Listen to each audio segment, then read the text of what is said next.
Good evening guys, मैं अनुज कुमार मिश्रा स्वागत करता हूं इस YouTube channel chemistry with Jongi classes में। गाइज, हम लोग पिछले क्लास इलेक्ट्रोस्टैटिक्स में गाउस थ्योरम पढ़ चुके थे। इस क्लास में हम लोग पढ़ेंगे गाउस थ्योरम के एप्लीकेशन, यानी कि गाउस थ्योरम का अगर हम लोग स्टडी कर लिए तो उसके एप्लीकेशन क्या होंगे उसके बारे में पढ़ेंगे। तो आज एप्लीकेशन नंबर फर्स्ट पढ़ेंगे जिसका नाम है electric field due to infinite charge wire. यानी आपके पास कोई चार्ज वायर है, मान लीजिए कुछ लंबा सा इनफाइनाइट लेंथ का आपके पास कोई चार्ज वायर है, उसकी वजह से आपसे कोई पूछ रहा है कि इलेक्ट्रिक फील्ड क्या होगा। तो इसके लिए हम चलेंगे आज फाइंड करने इलेक्ट्रिक फील्ड इंटेंसिटी। चलिए देखते हैं। तो फर्स्ट ऑफ ऑल हमको क्या करना पड़ेगा, एक चार्ज वायर लेना पड़ेगा जिसकी लेंथ क्या हो, इनफाइनाइट हो। ठीक है, देखिए बात आपको बता दी कि इनफाइनाइट लेंथ की हमको पता करना है और हम गाउस थ्योरम के अनदर कूलॉम्स लॉ से भी फाइंड कर सकते हैं। बट अगर आप कूलॉम्स लॉ से देखोगे तो आपको चक्कर आ जाएंगे, क्योंकि कूलॉम्स लॉ में एक ही मेथड नहीं है। कूलॉम्स लॉ में आपको पहले क्या करना पड़ेगा, एक कोई पॉइंट लेना पड़ेगा, वहाँ फिर उसका डेंसिटी निकालना पड़ेगा, फिर उसका से आपको इंटीग्रेट करना पड़ेगा।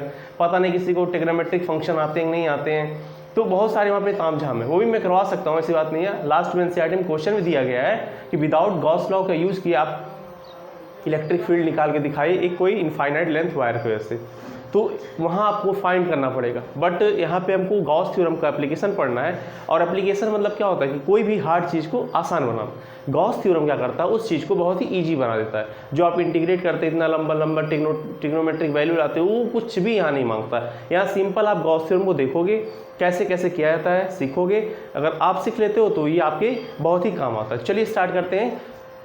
Electric field due to infinite charge wire. मान लीजिए आपके पास एक इनफाइनाइट चार्ज वायर, मतलब देख लीजिए एक मेरे पास वायर है, ये रहा मेरे पास एक वायर, ये रहा एक वायर। इस वायर की जो लेंथ है उसको मुझे क्या रखना है, इनफाइनाइट रखना है। देखिए इनफाइनाइट ऐसे गया ऊपर और ऐसे इनफाइनाइट गया नीचे, यानी इस वायर की जो लेंथ क्या है वो इनफाइनाइट है। अच्छा, अगली बात क्या है कि क्या है, चार्ज वायर, यानी कि इस पर मान लो मैंने कुछ चार्ज दे रखा है, 1 2 3, मतलब ऐसे करके मैंने इतना अधिक चार्ज दे दिया इसमें, मतलब मान लो बहुत ही अधिक इसमें चार्ज दिया गया है। 1 2 इसमें चार्ज नहीं दिया गया, इनफाइनाइट लेंथ का समझो बहुत ही अधिक इसमें चार्ज दिया गया हो।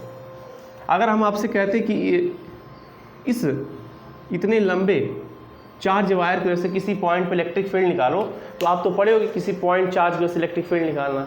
तो ध्यान देना, वो तुम पॉइंट चार्ज की वजह से इलेक्ट्रिक फील्ड निकालना कूलॉम्स लॉ से सीखे हो। और कूलॉम्स लॉ क्या कहता है, कूलॉम्स लॉ बहुत ही छोटे चार्ज यानी पॉइंट चार्जेस पे लगाए जा सकते हैं। और यहाँ पे देखिए कोई पॉइंट चार्जेस नहीं है, यहाँ पे इतने सारे चार्जेस हैं, वो भी कितने लंबे, इनफाइनाइट लेंथ के इतने सारे चार्जेस हैं। तो यहाँ पे आप जनरली सिंपल रूप से कूलॉम्स लॉ नहीं लगा सकते कि इक्वल्स टू Q/R² लगा दो, ना ना ना, ये पॉसिबल ही नहीं है।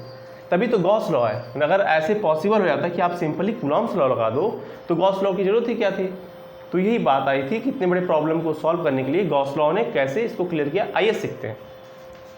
तो फर्स्ट ऑफ ऑल हमने क्या कही है, एक इनफाइनाइट लेंथ का मैंने एक क्या ले लिया, एक चार्ज वायर ले लिया। ठीक है, इस चार्ज वायर की वजह से मान लो कुछ यहाँ डिस्टेंस मैंने क्या लिया, आर लिया, ये डिस्टेंस कुछ आर है और आर डिस्टेंस पे यहाँ पे कोई पॉइंट पी है। इस पॉइंट पी पे हमको इलेक्ट्रिक फील्ड की इंटेंसिटी पता करनी है। अब आप बताओ, यहाँ पे पॉइंट मैंने पी लिया हुआ है, क्या ये इतना इजी है कि इस पॉइंट पी पे मैं इलेक्ट्रिक फील्ड की इंटेंसिटी इजीली बता पाऊँ। इतने सारे आप रखे, देखिए इतने सारे यहाँ पे चार्ज हैं। एक चार्ज होता तो मैं बता लेता, लेकिन इतने अधिक यहाँ पे चार्ज भी इनफाइनाइट लेंथ में है, तो यहाँ पे जनरली बता पाना असंभव है, इम्पॉसिबल बोले तो यहाँ पे कैसे संभव कर सकते हैं, इसके लिए क्या करते हैं, हम गॉस थ्योरम का यूज करेंगे। गॉस थ्योरम कहता है कि आप किसी भी चार्ज की वजह से फ्लक्स निकालना चाहते हो। देखिए यहाँ पे चार्ज तो बहुत अधिक है, तो गॉस थ्योरम क्या कहता है कि आप किसी भी चार्ज की वजह से फ्लक्स निकालना चाहते हो तो फ्लक्स निकाल सकते हो। वो फ्लक्स निकालने के लिए आपको क्या चाहिए, वो चार्ज किसी क्लोज पाथ के अंदर होना चाहिए, यानी कि किसी भी क्लोज सरफेस के अंदर होना चाहिए। तो अगर आप चार्ज को किसी क्लोज सरफेस में रख देते हो तो वहाँ से हम क्या निकाल सकते हैं, इलेक्ट्रिक फ्लक्स निकाल सकते हैं। वो किसके इक्वल आता है, इलेक्ट्रिक फ्लक्स इक्वल आता है चार्ज इंटू 1/ε0 के, यानी कि चार्ज के 1/ε0 टाइम्स के इक्वल आता है। बट यहाँ पे देखिए चार्ज तो है बहुत सारा, लेकिन चार्ज ओपन है। अब चार्ज को क्लोज कैसे करें, तो चार्ज क्लोज करने का कोई तरीका आपके पास है। तो आप सोच लीजिए कि इस इनफाइनाइट लेंथ का वायर है, इसको क्लोज करने का कोई तरीका, एकदम ही क्लोज हो जाना चाहिए। क्या मैं इसके सामने ट्रायंगल लगा दूं, यहाँ पर ट्रायंगल लगाता हूँ तो क्या क्लोज हो जाएगा, नहीं, मुझे कुछ ऐसा सोचना होगा जो इसको कंप्लीट कवर कर दे और इसको आगे भी बढ़ने दे और इसको नीचे भी बढ़ने दे। तो एक दिमाग में हमारे आता है कि अगर मैं इसे कुछ ऐसे कवर करूं कि ये इधर से भी कवर हो जाए, आगे से भी कवर हो जाए, पीछे से भी कवर हो जाए, ऊपर से भी कवर हो जाए, नीचे से भी कवर हो जाए, और ऊपर ये वायर अपना इनफाइनाइट लेंथ का बढ़ता चले। तो इसका एक तरीका है। तरीका क्या है कि मैं क्या कर दूं, एक मेरे पास क्या होता है, सिलेंडर। सिलेंडर जानते हैं सिलेंडर क्या होता है? कुछ इस शेप का होता है सिलेंडर, कुछ ऐसा होता है सिलेंडर, जो आगे से भी होता है और पीछे से भी होता है। आप देखो, अगर मैं इसको सिलेंडर के अंदर रख देता हूँ तो सिलेंडर आगे भी कब होता है और पीछे भी कब होता है। तो आगे पीछे दोनों कब होने के बाद, मान लो ये तुम्हारा यही है, अभी दिखा देते कैसे। मान लो ये तुम्हारा इनफाइनाइट लेंथ वायर है और मेरे पास कुछ यहाँ पे पेज रखे हुए हैं। मैं इस पेज को ले लेता हूँ, ठीक है, ये रहा पेज, और इस पेज को मैं कुछ सिलेंड्रिकल बना देता हूँ। पेज तो एकदम मतलब इसकी जान ले ली गई है, और रुकी मैं कुछ और पेज निकालता हूँ। चलिए ये पेज लेता हूँ, ये पेज है। चलिए इसको मैं सिलेंड्रिकल बनाता हूँ। तो अगर इस पेज को मैं सिलेंड्रिकल बनाता हूँ तो ध्यान दीजिएगा, ये पेज कुछ ऐसा, अब देखिए कुछ ऐसा सिलेंड्रिकल, ये रहा, बन गया। आप देख सकते हैं कि क्या एकदम सिलेंड्रिकल बन गया है। अभी सिलेंडर के अंदर मैं इसको रख दूं तो ये देखिए पूरी तरह से कवर हो जाएगा, इसका आगे पीछे हर ओर से कवर है। और देखिए ऊपर से इसका इनफाइनाइट लेंथ बढ़ सकता है और नीचे से इसकी इनफाइनाइट लेंथ बढ़ सकती है। तो यानी कि इसको मैं कवर करने के लिए कौन सा गॉसियन सरफेस यूज़ करूँगा? गॉसियन सरफेस ऐसा यूज़ करूँगा जिसका शेप कैसा होगा, सिलेंड्रिकल शेप का होगा। तो चलिए आर, अब देखिए यहाँ से मैं क्या करता हूँ, आर रेडियस और एल लेंथ का मैं एक सिलेंडर बनाता हूँ। इसके आसपास ध्यान दीजिए इतना, आप देखिए यहाँ आर डिस्टेंस हो, तो इसी डिस्टेंस का हम इधर आर और लेंगे। सिलेंडर बना रहे हैं ना, तो सेम डिस्टेंस का, देखिए सेम डिस्टेंस का हम लेंगे। क्या मान लीजिए इधर भी डिस्टेंस क्या, वही डिस्टेंस जो इधर है आर ही लेंगे, इधर डिस्टेंस आर हो गया। ठीक है, हम क्या बनाते हैं, एक सिलेंडर बनाते हैं। ठीक है, ये देखिए एक सिलेंडर बन गया, और देखिए इसको नीचे से भी आप कवर कर दीजिए, ऐसे सिलेंडर बन गया। कुछ ऐसे, कुछ ऐसे। ठीक है, अब देखिए ये सिलेंडर कैसा हो गया, ये सिलेंडर ऊपर से देखिए और इस सिलेंडर को नीचे से देखिए, तो ये चारों तरफ से इसको क्या किया, इस वायर को कवर कर दिया है। ठीक है, अब क्या करना है, हमको देखना है इस सिलेंडर का लेंथ कितना है। तो मान लीजिए इस सिलेंडर का हम लेंथ मान लेते हैं अपने तरफ से, इस सिलेंडर का जो लेंथ है वो कितना है, तो मान लीजिए एल है, कितना है, एल लेंथ है। ठीक है, और इसका रेडियस कितना है, तो आप देख सकते हैं यहाँ पे जितना डिस्टेंस हम लिए उतना डिस्टेंस इसका रेडियस भी हो जाएगा। इसका रेडियस कितना है, इसका रेडियस हो सकता है कितना, वही जो ये डिस्टेंस आर, तो इसका रेडियस भी कितना हो जाएगा, आर हो जाएगा। यानी कि हम क्या बताएंगे कि कोई इनफाइनाइट लेंथ का वायर लेते हैं, उस पे हम कोई चार्ज देते हैं, इतना सारा चार्ज दे दिए, वो चार्ज की मान लो वैल्यू जितना कुछ दिए हैं वो सब मिला के कितने हैं, वो मिला के कुल कितने हैं, क्यू है, कितने हैं, क्यू है। अब इसको कवर करने के लिए हम क्या करते हैं, एक इमेजिनरी सरफेस का इमेजिनेशन करते हैं जिसका नाम क्या है, गॉसियन सरफेस। क्या नाम है, नाम है गॉसियन सरफेस। चलिए गॉसियन सरफेस बन गया। अब इस गॉसियन सरफेस से हम क्या जानते हैं, फ्लक्स पास करता है। अब फ्लक्स कैसे पास करेगा, अब इसके बारे में हमको सीखना है। चलिए देखते हैं। अगर आप देखेंगे किसी भी सिलेंडर को तो उसके दो पार्ट होते हैं। पहला पार्ट होता है उसका ये कर्व पार्ट, देखिए ये कर्व, इसको बोलते हैं कर्व पार्ट। ठीक है, और दूसरा क्या होता है उसके ऊपर ये प्लेन टाइप का, ऐसे देखेंगे इसके ऊपर तो ये प्लेन होता है कुछ ऐसे, ये प्लेन। ठीक है, तो एक पहला पार्ट होता है प्लेन और नीचे भी होता है प्लेन, यानी ऊपर भी प्लेन और नीचे भी प्लेन, और इधर पूरे साइड में क्या होता है, कर्व होता है। तो किसी भी अगर आप सिलेंडर यानी कि देखेंगे सिलेंडर को, किसी भी सिलेंडर को आप देखेंगे तो उसके दो पार्ट होते हैं। पहले होते हैं कर्व सरफेस और दूसरे होते हैं कर्व सरफेस, ये हो गया, और दूसरे होते हैं ऊपर से जो देख सकते हैं ये वाला, ये वाला इसको बोलते हैं प्लेन सरफेस। ठीक है, इसको बोलते हैं प्लेन सरफेस। ये हो गया आपका प्लेन सरफेस। अब आप जानते हैं कि कोई भी सरफेस होता है तो उसका कुछ ना कुछ एरिया होता है, और अगर सरफेस तो उसका एरिया है, और उस किसी भी एरिया में अगर आप चार्ज को रखे हो तो जानते हो चार्ज से क्या निकलता है, इलेक्ट्रिक फील्ड लाइन निकलता है। अगर चार्ज से इलेक्ट्रिक फील्ड लाइन निकले और एरिया से पास हो तो एक फ्लक्स बनाता है। आइए चलिए देखते हैं। तो मान लीजिए, देखिए ध्यान से, मान लीजिए मैं यहाँ पे एक छोटा सा क्या लेता हूँ, ध्यान दीजिए, एक छोटा सा मैं यहाँ पे, अब जानते हैं कि प्लस चार्ज की वजह से क्या होता है, ध्यान दीजिए, प्लस चार्ज की वजह से इलेक्ट्रिक फील्ड क्या होता है, बाहर की ओर होता है। तो देखिए यहाँ प्लस चार्ज है तो यहाँ भी क्या होगा, बाहर ही होगा इलेक्ट्रिक फील्ड। यहाँ प्लस चार्ज यहाँ भी क्या होगा, बाहर ही होगा इलेक्ट्रिक फील्ड। यहाँ प्लस चार्ज यहाँ भी बाहर ही होगा इलेक्ट्रिक फील्ड। यहाँ प्लस चार्ज यहाँ भी बाहर ही होगा इलेक्ट्रिक फील्ड। यहाँ प्लस चार्ज है बाहर ही होगा इलेक्ट्रिक फील्ड, यहाँ प्लस चार्ज है बाहर ही होगा इलेक्ट्रिक फील्ड। ठीक है, देख पा रहे हैं, यहाँ प्लस चार्ज है बाहर ही होगा इलेक्ट्रिक फील्ड, यहाँ प्लस चार्ज है बाहर ही होगा इलेक्ट्रिक फील्ड। यानी कि प्लस चार्ज की वजह से इलेक्ट्रिक फील्ड क्या होता है, बाहर होता है। तो देखिए हर जगह प्लस चार्ज की वजह से इलेक्ट्रिक फील्ड क्या है, हर जगह बाहर की। मान लीजिए यहाँ पे बाहर ही है, इधर भी बाहर ही है, तो आप कहीं पे भी आप इलेक्ट्रिक फील्ड पता कर लीजिए। मान लीजिए मैं इस पॉइंट पे देख रहा हूँ इलेक्ट्रिक फील्ड कहाँ होगा, तो आप जानते हैं इस पॉइंट पे इलेक्ट्रिक फील्ड बाहर ही होगा। मान लीजिए वो क्या है, ई है। हर जगह इलेक्ट्रिक फील्ड क्या होगा, बाहर बाहर बाहर यानी अवे होगा। ठीक है, क्योंकि प्लस क्यू चार्ज है। अब चलिए मान लीजिए कहीं से इलेक्ट्रिक फील्ड पास कर रहा है, वो भी सरफेस से पास कर रहा है, तो कुछ ना कुछ फ्लक्स बनाएगा। तो अब देखिए ये पूरे सरफेस से पास कर इलेक्ट्रिक फील्ड। ठीक है, अब पूरे सरफेस से इलेक्ट्रिक फील्ड पास कर रहा है, तो हम इस पूरे सरफेस से एक ही टाइम में इलेक्ट्रिक फील्ड नहीं निकाल सकते।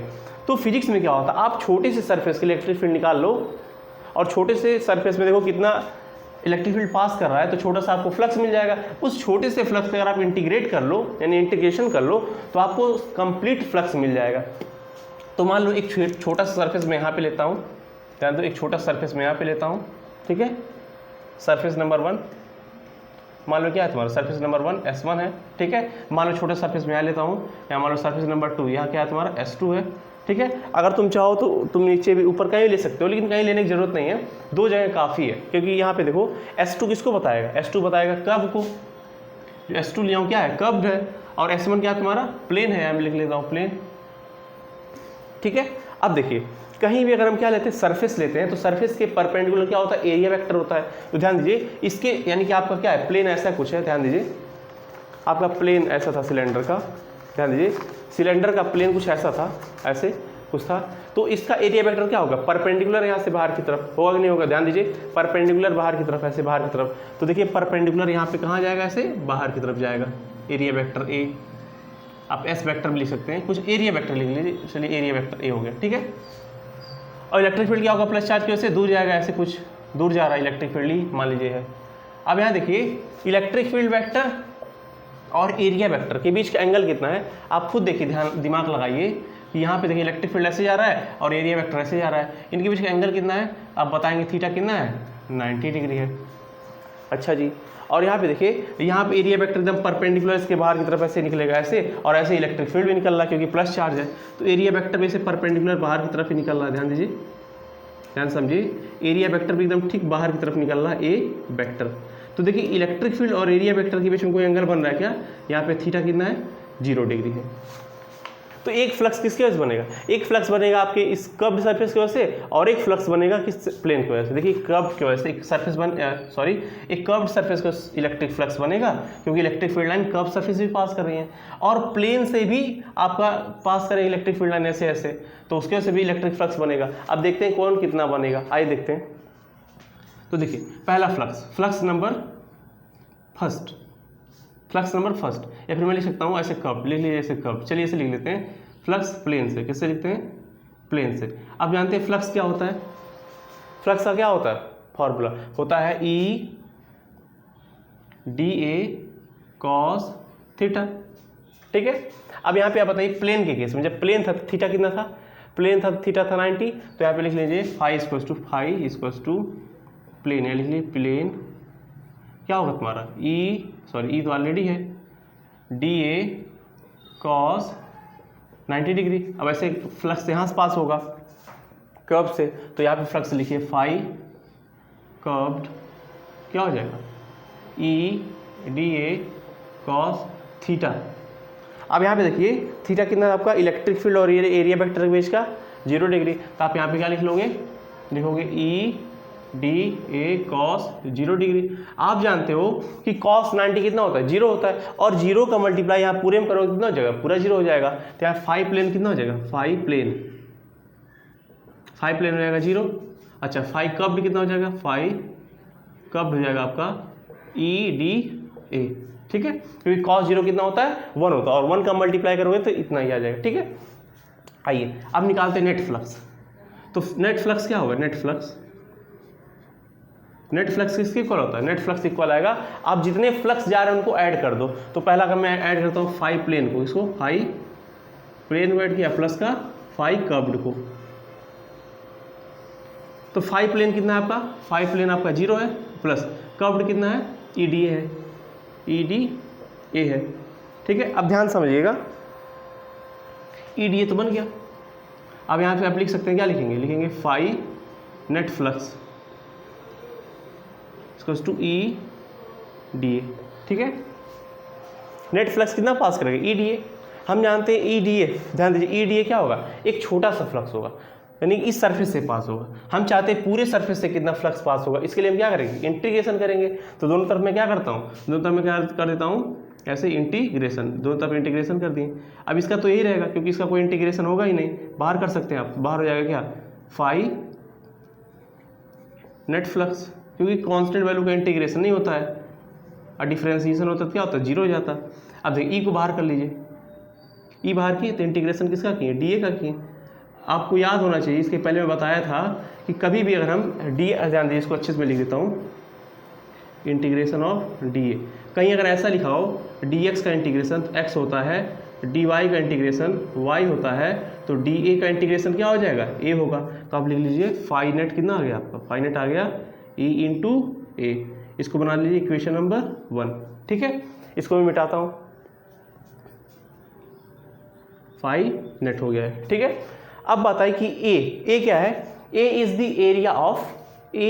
Area of cylinder. अब बताइए कि सिलेंडर का एरिया क्या होता है। आइए हम आपको बस आप एरिया का फॉर्मूला जान लो, क्या होता है एरिया, क्या होता है लेंथ इनटू ब्रीथ। अगर किसी को इतना पता है तो मैं ये सिलेंडर का एरिया निकालना सिखा सकता हूँ आपको फिजिक्स के मेथड से। मैथ में आपको रटा दिया गया होगा, ई इसको क्या होता है 2πRL होता है। ठीक है, 2πRH हाइट h रहता है, सिखा दिया जाता है। मैं आपको पर्सनली यहाँ पे क्या करूँगा, एक्सपेरिमेंट करके दिखाऊंगा। आइए देखते हैं। मान लीजिए मेरे पास एक प्लेन कागज है। ठीक है, क्या है, एक प्लेन कागज है। ठीक है, अब देखिए इस प्लेन कागज को मैं क्या कर रहा हूँ, ऐसे मोड़ दे रहा हूँ। ध्यान दीजिए, इस प्लेन कागज को मैं क्या कर रहा हूँ, ऐसे कुछ मोड़ दे रहा हूँ। ये रहा मेरा प्लेन कागज, इसको मैं क्या करता हूँ, कुछ ऐसे मोड़ देता हूँ। मोड़ने पे क्या बन गया, सिलेंडर बन गया। क्या बन गया, ध्यान दीजिए, मोड़ने पे क्या बन गया, सिलेंडर बन गया। क्या बना भैया, ये बन गया है सिलेंडर। आप जानते हो जब कोई सर्कुलर पाथ रहता है, ध्यान दो, ये पूरा तुम्हारा बन गया सिलेंडर। जब कभी भी कोई सर्कुलर पाथ रहता है, ध्यान दो, सर्कुलर पाथ रहता है, अगर उसका रेडियस r हो तो ये पूरी डिस्टेंस कितनी होती है। ध्यान दो, अगर कोई सर्कुलर पाथ हो, आप जानते हो कि इसी सर्कल का सरकमफ्रेंस कितना होता है, 2πr होता है। तो उसी तरह अगर यहाँ से लेके यहाँ तक का पूरा, अगर मैं कह रहा हूँ कि रेडियस r, देखो यहाँ इसका रेडियस अगर आ रहा है इस सर्कल का, तो ये पूरा डिस्टेंस कितना होगा, 2πr होगा। यानी कि मैं इसको जब खोलूंगा, ये जो तुम्हारा सर्कल बन रहा है, ध्यान दो, ये जो सर्कल तुम्हारा बन रहा है भाई, ये वाला, ये सर्कल जो पाथ बन रहा है वो कितना रहेगा, 2πr होगा। तो मैं क्या इसको 2πr लिख सकता हूँ, देखो यहाँ पे मैं इसको लिख सकता हूँ 2πr, क्या लिख दे रहा हूँ मैं, 2πr। ध्यान दीजिएगा, 2π रेडियस r, 2πr हो गया। ठीक है, अच्छा जी, इस सिलेंडर का लेंथ कितना था, इस सिलेंडर का लेंथ आपको ऑलरेडी L बताया जा चुका था। तो इसका लेंथ कितना हो जाएगा, यहाँ पे लेंथ लिख लीजिए L। तो ये पूरा लेंथ कितना हो गया, L हो गया, और ये पूरा ब्रेथ कितना होगा आपका, 2πr हो गया। एरिया होता क्या है, एरिया होता है लेंथ इंटू ब्रेथ। लेंथ कितना आपका L है और ब्रेथ कितना है, 2πr है। तो आप लिख लीजिए एरिया कितना हो जाएगा, E इंटू एरिया कितना होता है, लेंथ इंटू ब्रेथ। तो ब्रेथ आपका कितना है, 2πr है, तो लिख लीजिए 2πr इंटू लेंथ कितना आपका L है, L। देखिए ये बन गया आपका एरिया। मैं एक बार फ्रेम चेक कर लूँ क्या दिख रहा है कि नहीं पूरा, हाँ दिख रहा है, ठीक है जी। तो यहाँ पे आप देख सकते हैं, यहाँ से फ्लक्स निकल गया फाई नेट, यानी फ्लक्स आपका कितना आ गया, E इंटू 2πRL। ठीक है, अब यहाँ पे बात करते हैं, अब इसको हम कैसे इक्वल करेंगे, कैसे फ्लक्स निकालेंगे। अब आपको पता होना चाहिए गॉस थ्योरम। क्या निकालेंगे, गॉस थ्योरम। तो गॉस थ्योरम हमको पता होगा, लिखोगे according to Gauss theorem, according to Gauss theorem. Gauss theorem क्या कहता है कि किसी भी सरफेस से पास होने वाला नेट फ्लक्स, उसमें प्रेजेंट चार्ज, मान लो चार्ज कुल कितना मैंने माना था, क्यू बाई कितना होता है, एप्सिलॉन नॉट होता है। इसको मान लो इक्वेशन नंबर 2G। ठीक है, इसको पूरे यहाँ से बना दो इक्वेशन नंबर 1। ठीक है, इसको बना दो इक्वेशन नंबर 1। इक्वेशन 1 में देखो, यहाँ पे इक्वेशन नंबर 1 है, यहाँ भी कितना फाई नेट है, इक्वेशन 2 में कितना फाई नेट है, सॉरी यानी कि नेट फ्लक्स। तो क्या मैं इक्वेशन 1 और इक्वेशन 2 को इक्वल नहीं कर सकता हूँ, लिखोगे क्या लिखोगे यहाँ पे, तुम्हारा एक राइट हैंड साइड, यहाँ क्या है लेफ्ट हैंड साइड। अगर तुम्हारा ध्यान दो, यहाँ पे अगर तुम्हारा क्या है लेफ्ट हैंड साइड और यहाँ है राइट हैंड साइड, अगर राइट हैंड, ध्यान दीजिए आपको इधर है क्या राइट हैंड साइड, इधर लेफ्ट हैंड साइड। अगर आपके लेफ्ट हैंड साइड इक्वल है यहाँ अगर लेफ्ट हैंड साइड, यहाँ भी लेफ्ट हैंड साइड अगर इक्वल है तो राइट हैंड साइड भी इक्वल होंगे। तो यानी कि आप क्या लिखेंगे, इक्वेशन 1 एंड इक्वेशन 2 से लिख देंगे। क्या लिखेंगे, E into 2πRL equals to Q/ε0 लिख लोगे, लिख सकते हो। अब मान लो मैं मान लिया ऐसा कि इस जो वायर मैंने लिया, इस वायर का ध्यान दो, इस वायर का लीनियर चार्ज डेंसिटी, यानी कि लीनियर चार्ज, देखो लीनियर कहाँ बताऊँ आपको, यहाँ बता दूँ क्या, यहाँ को ही बता देता हूँ, यहाँ बताता हूँ यहाँ पे, ठीक है। लीनियर चार्ज डेंसिटी मैं मान लेता हूँ कि इस वायर का लीनियर चार्ज डेंसिटी कितना है, लैम्डा है। आपको याद होना चाहिए कि लीनियर चार्ज डेंसिटी क्या होता है, लीनियर चार्ज डेंसिटी इक्वल होता है इसका पूरे वायर का लेंथ, ठीक है, और उसके वजह से क्या है, चार्ज। इतना आपको पता होना चाहिए। तो कंप्लीट इस पे चार्ज कितना दिया गया है, Q, तो आप लिख लो Q, उसका डिवाइड किससे करना है, इस वायर के लेंथ से। इस वायर का लेंथ देखिए यहाँ पे कितना L आ रहा है ना, तो आप यहाँ से L लिख दीजिए, Q/L। एस Q कितना हो जाएगा, Q उसका हो जाएगा आपका λ/L, sorry lambda into L, यहाँ से क्रॉस मल्टीप्लाई करोगे इसका लैम्डा का L में, तो Q उसका हो जाएगा λ/L। आप यहाँ लिख लो E, देखो यहाँ पे कितना आ गया, E into 2πRL equals to Q कितना आ गया, Q आपका आ गया है λ/L। λ/L आया ना, कैसे आया है, लीनियर चार्ज डेंसिटी का फॉर्मूला से, ठीक है। लैम्डा इक्वल्स टू Q/L होता है, यानी charge by length of wire, ठीक है। उसके बाद से Q यहाँ निकाल दो तो लैम्डा इंटू L, तो यहाँ पे लिख लो लैम्डा इंटू L, क्या लिख सकते हो, λ/L/ε0। अब देखो ऐसे L से L कट गया, कटा। आपको फाइंड क्या करना है, आपको फाइंड तो करना E ना, क्योंकि आप फाइंड क्या कर रहे हो, इलेक्ट्रिक फील्ड फाइंड कर रहे हो। इलेक्ट्रिक फील्ड या वैल्यू निकालो, इलेक्ट्रिक फील्ड क्या हो जाएगा, E इक्वल हो जाएगा तुम्हारा, क्या हो जाएगा, हो जाएगा λ/2πε0R। क्या आ गया, आ गया 2πε0, R पूरा एकदम डिवाइड में चला गया, तो 2πε0 इंटू R आ गया, ठीक है। तो यानी क्या मिला आपको, मिला इलेक्ट्रिक फील्ड λ/2πε0 इंटू, सॉरी यहाँ कितना लिख सकते हो, यहाँ लिख सकते हो ऐसे 1/2πε0 λ/R लिख सकते हो, मल्टीप्लाई में है। देखो कुछ ये फॉर्मूला याद सा आ रहा है तुम लोग को, लेकिन तुम लोग जो पढ़े थे वो 4π था यार, ठीक है। अगर तुम लोग मान लो न्यूमेरिकल सॉल्व करना है, तो अगर तुम यहाँ तक तुम डेरिवेशन में करके छोड़ देते हो ना, कोई दिक्कत नहीं, एकदम सही 100%, कोई काट ही नहीं सकता। लेकिन ध्यान देना भाई, मैं आपको बता दें कि अगर आप न्यूमेरिकल सॉल्व करोगे तो 1/2πε0 सॉल्व करने में थोड़ा डिफिकल्ट हो जाता है। इसलिए तुम सॉल्व करके ऑलरेडी जानते हो कि 1/4πε0 का कितना होता है, 9 × 10⁹ होता है। तो तुम क्या करो, अगर मैं ऊपर और नीचे 2 से मल्टीप्लाई कर दूँ तो कितना हो जाएगा, देखो मल्टीप्लाई कर दो ऊपर नीचे 2 से, कितना हो जाएगा 1/, अगर 2 से डिवाइड करो तो कितना, 2 × 2 = 4, तो 4πε0। अब ऊपर मल्टीप्लाई किया हूँ तो मल्टीप्लाई में कर दो 2 लैम्डा हो जाएगा, 2 λ/R। यानी तुम देख पा रहे हो कितना आ गया, E इक्वल्स टू 1/4πε0, ध्यान दो E equals to 1/4πε0 into 2 λ/R। यानी तुम ऐसे क्या लिख सकते हो, ऐसे आगे तुम और लिख सकते हो अच्छे से, E इक्वल्स टू 2 है ऑलरेडी, इसको K बोल सकते हो, कांस्टेंट K λ/R। ये तुम्हारे न्यूमेरिकल में अच्छे से काम आएगा, ठीक है। ये हो जाएगा न्यूटन पर कूलम। ये तुम्हारा क्या होगा, किसी भी इनफाइनाइट वायर की वजह से किसी भी तुम डिस्टेंस पे इलेक्ट्रिक फील्ड का फॉर्मूला बना सकते हो। ये फॉर्मूला क्या आ गया, E equals to 2K λ/R। इस फॉर्मूले को हम कूलम्स लॉ से फॉर्मुलेट कर सकते हैं, बट गॉस लॉ से फॉर्मुलेट करना काफ़ी ईजी पड़ता है, इसलिए हम गॉस लॉ का यूज़ किए। ये गॉस लॉ का हो गया, आप इसका स्क्रीनशॉट ले सकते हैं और फिर ये गॉस लॉ आराम से अपनी कॉपी में आप लिख लीजिएगा, इसका एक बार तैयार कर लीजिएगा। ये फिक्स है कि गॉस लॉ के एप्लीकेशन एग्जाम में हर बार आते ही आते हैं। 3 एप्लीकेशन है, तीनों में से कोई भी दे सकता है, ठीक है। तो आप पढ़ाई करिए, फिर मिलेंगे, बाय बाय नेक्स्ट वीडियो में नई एनर्जी नई जोश नए कॉन्सेप्ट के साथ। तो तब तक आप पढ़ाई करते रहिए, मिलेंगे नेक्स्ट वीडियो में, आप इसका स्क्रीनशॉट ले सकते हैं, ठीक है। Okay bye bye.